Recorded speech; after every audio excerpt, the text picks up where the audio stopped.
ყოფილა შემთხვევები, როცა უარი გვითქვამს მშობლისთვის, როცა რაღაც ცალსახად ხედავთ, რომ ღირებულებებს ვერ ვიზიარებთ, იმიტომ რომ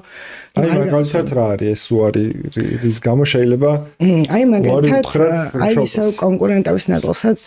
ეხება ვთქვათ სიტყვაზე თუ მშობლისთვის ტოპ პრიორიტეტი არის ის რომ დისციპლინა იყოს ძალიან ესეთი მკაცრი ანუ უნდა რომ შვილი იყოს ესეთ გარემოში სადაც მუდმივად ესე არის რაღაცა დისციპლინირებული ლოგოსი მისთვის მგონია რომ არ არის იმიტომ რომ ლოგოსში რომ შემოხვალ დასვენებაზე თუ გავილი შეიძლება ცუდად გახდე ხმაურისგან მაგალითად იმიტომ რომ ნუ აი ყაყანია მაგრამ ეს ყაყანი არის თავისუფლების ნაწილი რომელიც ჩვენთვის ძალიან მნიშვნელოვანია და სპეციალურად ამ ახალ კამპუსზე გავაკეთეთ